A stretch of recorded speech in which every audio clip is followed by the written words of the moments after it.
हुँ।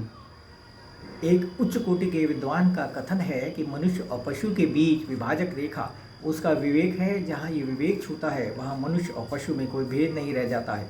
1965 के भारत पाक संघर्ष के दौरान जब लिंडन जॉनसन ने शास्त्री जी को पाकिस्तानी क्षेत्र में ना बढ़ने की चेतावनी दी, तो शास्त्री जी ने अमेरिकी PL 480 को ठुकरा दिया था और जनता को सप्ताह में एक दिन सोमवार को सायंकाल के समय उपवास रखने का आह्वान किया था।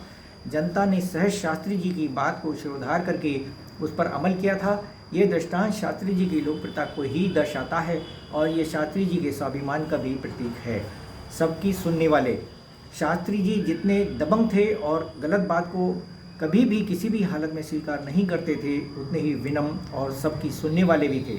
जब शास्त्री जी उत्तर प्रदेश के गृह मंत्री थे तो क्रिकेट मैच के दौरान पुलिस ने स्टेडियम में छात्रों पर लाठीचार्ज कर दिया था। उस समय पुलिस की टोपी लाल रंग की हुआ करती थी। लखनऊ विश्वविद्यालय के छात्र संघ के अध्यक्ष के नेतृत्व में छात्रों का एक प्रतिनिधिमंडल शास्त्री जी से मिला और पुलिस को हटाने के संबंध में आग्रह किया और कहा, मंत्री जी कल से लाल टोपी खेल के मैदान में नहीं दिखाई देनी चाहिए। शास्त्री जी ने नम्र भाव से उत्तर दिया, ठीक है, ऐसा ही होगा। शास्त्री जी ने लखनऊ के सारे दर्जियों को लगाकर रात भर में खाकी टोपियां सिलवा दी और जब अगले दिन छात्र पुनः शिकवा लेकर शास्त्री जी से मिले तो शास्त्री जी ने सहज भाव से कहा, तुम लोगों ने लाल टोपी न दिखने की बात कही थी, हमने उन्हें हटाकर खाकी टोपियां सिलवा दी हैं। नितांत गरीबी व अभावों में पल बढ़कर शास्त्री जी इतने बुलंद कैसे हुए और ऊपर कैसे उठते गए, आइए जाने उनके ग्रह नक्षत्रों से।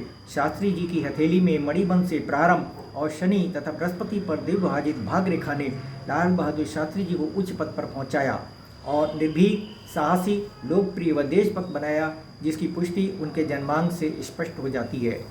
शास्त्री जी की कुंडली में बुध अपनी राशि में राजभाव में बैठा है और भद्र योग निर्मित कर रहा है। इस योग का फल ये होता है कि इसमें उत्पन्न मनुष्य सिंह के समान पराक्रमी और शत्रुओं का विनाश करने वाला होता है।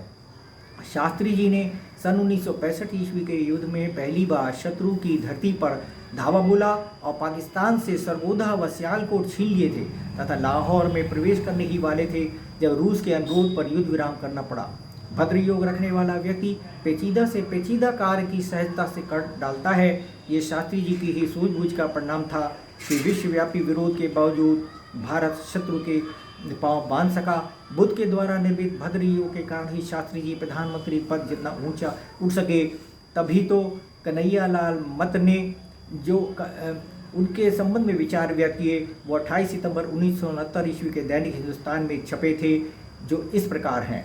दहल उठे इस छोटे कद से बड़े बड़े कद्दावर भी, ठहर उठे रणहुंकारों से बड़े बड़े हमलावर भी। दुश्मन ने समझा भारत की मिट्टी में गरमाई है, सत्य अहिंसा के हामी ने भी तलवार उठाई है।